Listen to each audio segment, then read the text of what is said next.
Breaking news now in our Sunrise Smart Start, a smash and grab in Irondequoit. Thieves apparently used some sort of car to ram through the front of this GameStop on East Ridge Road. That was a little after 2 this morning. You can see the metal shutters used for security at so many stores smashed right through. We've learned RPD did get involved in this when the car crossed at some point into city limits. Still working to get that update from Irondequoit police on what exactly happened there, any arrests made, and what could have been taken from the store. There was also a house fire early this morning in Rochester. That called just before 3:30 on Cameron Street for a burning home. The flames had reached the attic. RFD says it started off as an electrical fire. That house is unlivable at this point. A family of 10, 2 adults and 8 children, has to find another place to stay for now. In response to yesterday being 420, along with marijuana-related celebrations, Governor Kathy Hochul announced increased patrols targeting impaired driving.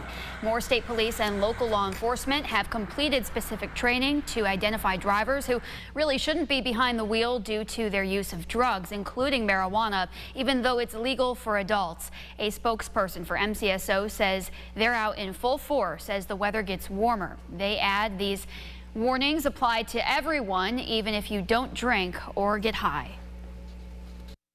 It's important for you to be responsible, but it's also important for you to be a good friend and family member, right? If you notice that somebody is maybe drinking or smoking a little bit too much and they're going to try to drive or they're going to do something harmful to themselves or others, give us a call, right? Try to intervene.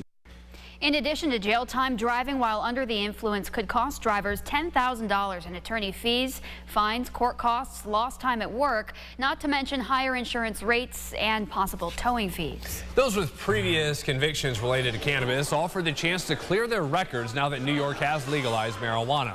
City and community leaders helped put on this event where people were offered legal assistance, connections, and other resources to simply let them move ahead with the rest of their lives.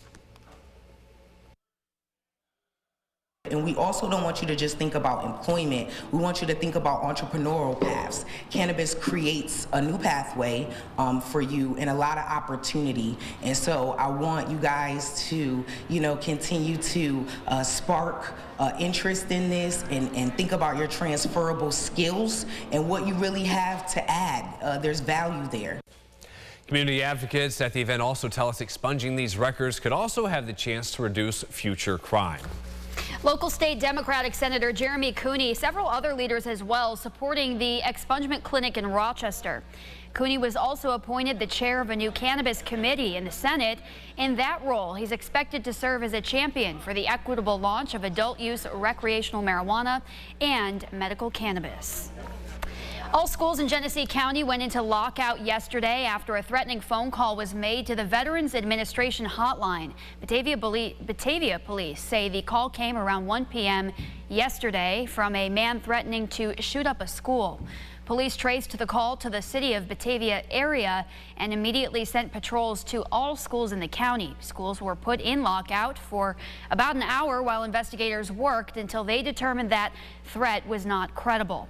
Police tell us a child was interviewed by the City of Batavia Detective Bureau. No information yet about that minor has been released. A Rochester man has been sentenced to 20 years in prison for manslaughter in a revenge killing case. Timothy Thomas pleaded guilty to killing Orlando Santiago in 2022. Santiago shot and killed Thomas's brother Bradley back in 2019. A Canisius man pleading guilty to child pornography charges. 57-year-old Raymond DePasquale was accused of having around 700 images and videos of child porn on his cell phone and laptop. Police say some of these images depicted violence as well as sexual abuse. DePasquale faces a maximum of 20 years in prison and a $250,000 fine. Sentencing scheduled for July 25th. A man has been arrested in a rape case out of Livingston County. That is 20-year-old Brian McGovern of Honeoye Falls, accused of having sexual intercourse with a victim under the age of 15. He has been charged with rape in the 2nd degree for that investigation. To the latest on this sudden turnaround and about face by Wegmans, dropping all opposition to the Brighton Whole Foods store, including putting up money to these local groups fighting that development in court. Yeah, we've been following this for years. This appears to be the end of the saga that dragged on. The development faced with numerous legal challenges. Some of these brought Forward by Brighton Grassroots and Save Monroe Avenue, both groups backed by Wegmans. Now Wegmans in a statement says the issues it had with development were not about competition, but instead traffic and the size of the plaza itself. Wegmans officials say, quote, "We compete with Whole Foods in practically every other market we operate in. The plaza was never zoned for this size development, and the traffic issues have been our concern from day one." Adding about the store, at this point it was deemed good for our community and they have our support. The developers of that plaza, the Daniellis, also responded to Wegmans yesterday, telling us, quote, "My brother and I both attended high school together with Nicole and Colleen Wegman, who are truly wonderful people. It is unfortunate these politics had to unfold. We'll always embrace the sincere and deep-rooted admiration towards the Wegmans family and their extraordinary team." A rep from Wegmans also adds in another follow-up to News 8 that they are not providing funding for the appeals process. The legal fight still wasn't over, saying they, at this point, see no need to continue opposing it. All right, happening today, Monroe County Executive Adam Bello joining the county's Fire Bureau, WM, formerly known as Waste Management. Li-Cycle and Sun King officials will be there to announce a new lithium-ion battery recycling program at the Monroe County Eco Park. That press conference is set to be held at 11 o'clock this morning. Just a heads up, the inner loop will be closed for drivers today from 9 to 2:30 as DOT teams in the city are picking up trash, marking Earth Day. It's an ongoing effort to protect the environment and, of course, beautify our community. So if that is part of your commute, find another way around. Let's get an update on that forecast now with meteorologist James Gilbert. 44, the sunrise coming up. Heard the birds already. Yes. Maybe take a bike ride, James. Oh, so good. Yeah, getting those bikes going again, filling up the tires and taking them out, especially as we get into the afternoon. Quickly climbing as we expect highs in the 80s. That's for some.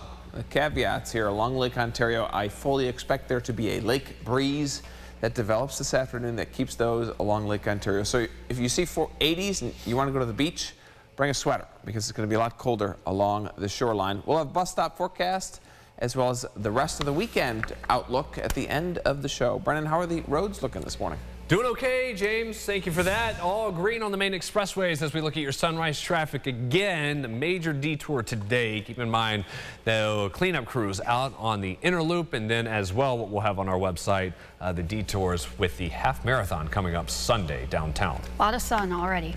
All right, topping our headlines this morning, the Supreme Court has until midnight to release a decision about the abortion pill mifepristone after it pushed back its own Wednesday deadline. The Biden administration and a drug maker, Danco Labs, are asking the 9 justices to keep the drug available while a lower court case plays out.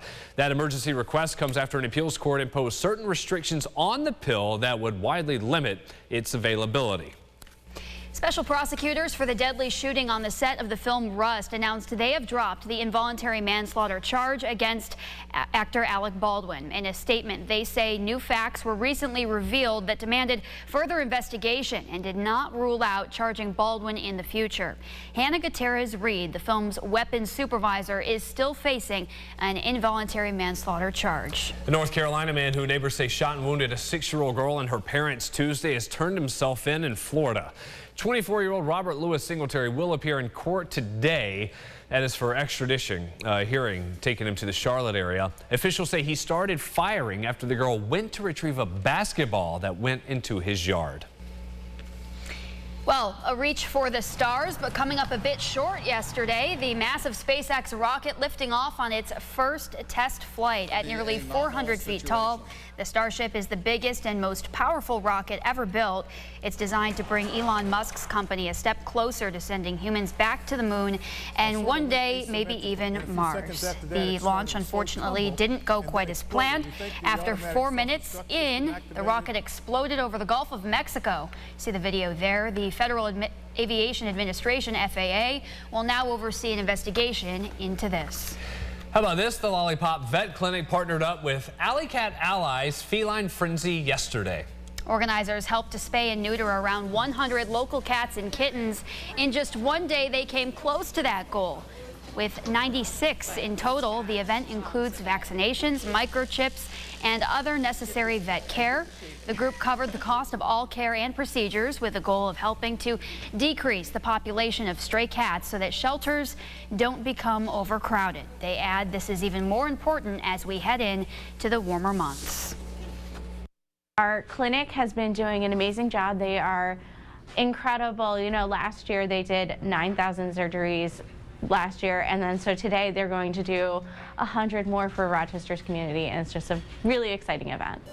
This is Lollipop's first time teaming up with Alley Cat Allies, but they say they hope to grow this relationship in the days ahead. Well, in an effort to keep children healthy, school nutrition directors from nearly 50 districts across Western New York, they gathered in Rochester to learn more about the state's Farm to School program. Organizers say these programs are really growing in popularity, encouraging students to fill their trays up with locally sourced milk, yogurt, veggies, and fruits. This also supports our farmers.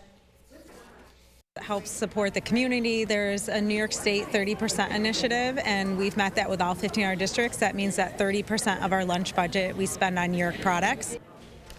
The Farm to School program goes beyond just checking boxes for diets for kids. Also offers lessons in the classroom so students know more about where exactly their food is coming from. I'll stop forecast here. We've got a day that's tough to focus when you're in school and you're taking a test at 1 p.m. in the afternoon, because it's going to be that nice of a day. Tomorrow, that's when we get the rain showers, likely by midday. Temperatures come down and down and down. Big race Sunday, got the half marathon there. Much cooler, just a passing shower or two. 1 week down, you going to come back next week? I think so. All right. Yeah, I'm on the schedule, right? Enjoy your weekend, everybody. We'll see you back here in half an hour.